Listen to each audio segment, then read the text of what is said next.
St. John of Maple Nook, and yeah, they openly have him as a mascot, and if you see it, it's a statue of him going like this.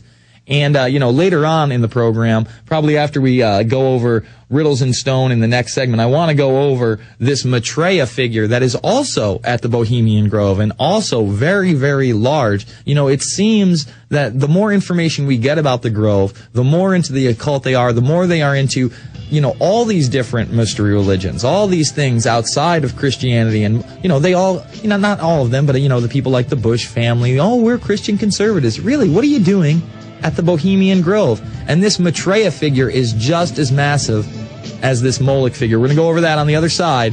It's the Alex Jones Show. I'm Jason Bermas. We'll be back after this. Infowars.com, PrisonPlanet.tv.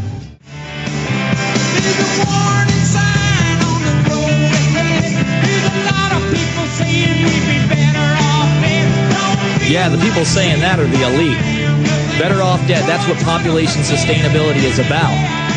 And, I don't like it any more than anybody else does, but that doesn't mean I'm not going to report on it. We're joined by Chris Pinto, who is the writer and director of the Secret Mysteries of America's Beginning series. That's The New Atlantis, Riddles in Stone, and, of course, the latest, Eye of the Phoenix, Secrets of the Dollar Bill. You can get all three of them right now at the InfoWars shop for the bargain price of $59.95. When you get two, you get one free. And like I said, these movies are each well over 2 hours. They cover, this interview, we're not going to be able to cover 1/10 of the information in these films. And what's really great about these films, Chris, and on the other side, I want to get into this Maitreya figure and all that other stuff, but what's really great about these films is that you go to the Theosophic Society. You get information from the horse's mouth. You talk to high-level Masons on camera, and they reveal so many telling things. One of the most haunting images for me in the entire series is when you're explaining the Stone of Destiny and Nicholas Roerich, and the gentleman who's at the Theosophic Society shows you the little bust of Nicholas Roerich. I think it's a copper bust or something like that. And he starts rubbing the box. And the look on his face and the way that he's rubbing this box that Nicholas Roerich is supposedly holding of the Stone of Destiny is just so eerie. Was that kind of the goal, to go get the information from the horse's mouth, to go to the Theosophic Society, to go to those people that would talk, positively about people like Manly P. Hall and people like who wrote Morals and Dogma? Why can't I think of his name? Who wrote Morals and Dogma? He's big time in the series. Albert Pike? Albert Pike, that's right. Busts of Pike. You do such a great job of, again, getting the opinions of those who are in favor of this stuff, who love Nicholas Roerich, who love to be Masons. Was that the goal, to get it right from the source? Absolutely, that was our intent. As we began with Volume 1. There's a lot of books, a lot of literature out there talking about these issues, talking about Freemasonry and the secret societies and so on. And what I was really hoping we'd be able to do is to talk to as many of these people as possible.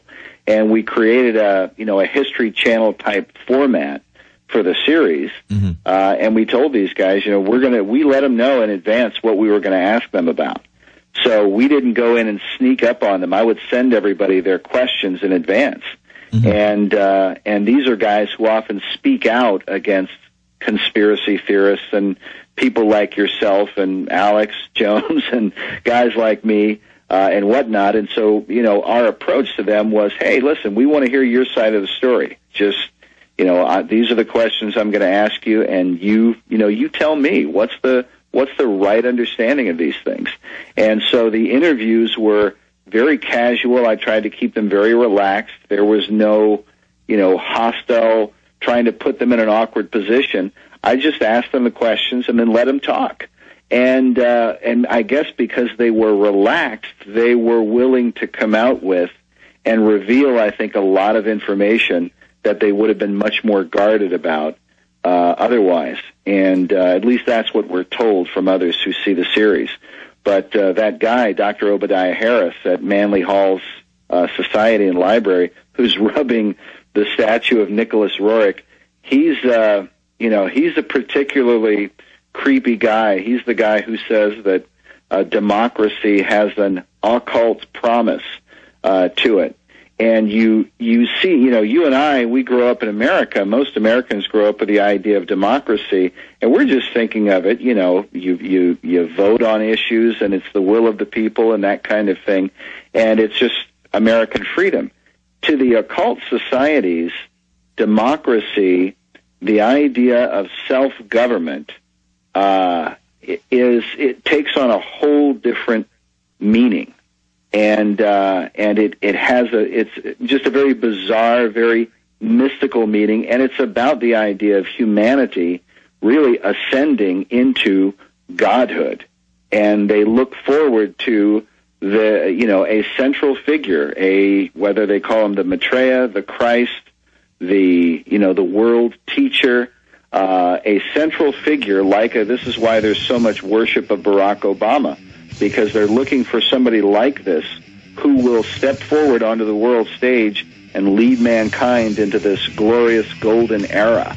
But this man, that they're anticipating, they believe that he is a god. And on the other side, we're going to get into that Maitreya. It's the Alex Jones Show. We'll be back after this.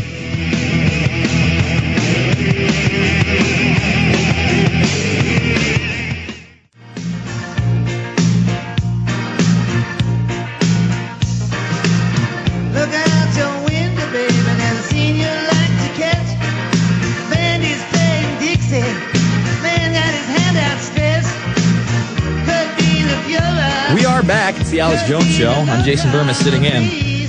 And before we go back to Chris Pinto, I want to thank another one of our great sponsors, pepperspray.com. That's pepperspray.com. The call-in line is 1-800-908-9988. That's 1-800-908-9988. And you can not only get pepper spray to defend yourself here, you can get stun guns, tasers, animal repellents, home safety, personal alarms. And, we just ran that story last night. I don't know if we talked about it on the Alex Jones Show. College student shoots, kills home invader. These people went into the house. They separated 10 different people, women on one side, guys on the other. They overheard him saying, "Hey, do you have enough bullets?" And he's like, "Yeah, I have enough." Luckily, someone was armed, got his gun, shot and killed one of the perpetrators. The other people ran away. They're now being detained by police. But arming yourself is a way to protect yourself. And if you live in a state like New York, like I do, I'm out in Texas now, but I still have my place in New York, where it is almost an impossibility, let me repeat that, almost an impossibility to get a carry and conceal permit, please think about getting a stun gun, a taser, pepper spray. Pepperspray.com is the website, 1-800-908-9988. All right.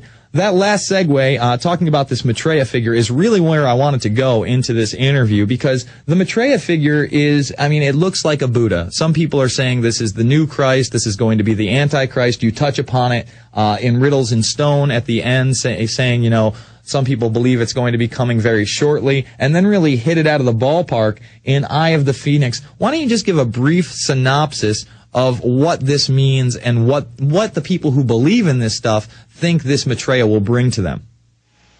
Well, a lot of it begins, it goes back, they would tell you that it goes back thousands of years. It really comes into Western culture through Madame H.P. Blavatsky, who was the founder of the Theosophical Society. And we talk about her. A lot of people don't realize how many people, prominent people, were theosophists. Henry Wallace, who was the vice president under FDR, Mahatma Gandhi, Nehru, the first prime minister of India, Thomas Edison, and a whole host of others were members of the whole theosophical movement, where Madame Blavatsky is literally promoting, through her writings, she's promoting Lucifer, the archangel Lucifer, as the true God, and claiming that the God of the Bible, the God of Judeo-Christianity, is a false god and really a devil, in short. But she is the one who writes about this Maitreya figure. She calls him the fifth Buddha, the fifth incarnation of Gaetano Buddha, and that he would be the final Messiah that would come into the world and lead mankind into this glorious golden era. That's a short, brief explanation of what the Maitreya is. Mm-hmm. And of course, we talk about in Riddles in Stone in the second part, because the architecture of Washington D.C., that's what Riddles is about. Mm-hmm. The architecture of D.C. is all engineered to promote the occult doctrine that man is ultimately his own God, and that man ascends into godhood by degrees by his own power. And that's what the Maitreya represents. And the sort of the guy who calls himself the John the Baptist for the Maitreya is this guy, Benjamin Creme, who came out 20 some odd years ago and made a declaration in Los Angeles that the Maitreya was getting ready the Christ is here. He took out full page ads in newspapers around the world saying the Christ is now here, and he calls the Christ the Maitreya, and he's going to come into the world and at any moment. Now, he's been saying this for more than 20 years, but what's peculiar is this guy, Benjamin Creme, he speaks at the United Nations. He speaks to these political and pseudo-political groups around the world, and he's been doing it for decades. In fact, we got a brief interview with him in Los Angeles back in 2006, and he had just come from speaking to an NGO group in the United Nations. And he right after Barack Obama was elected president.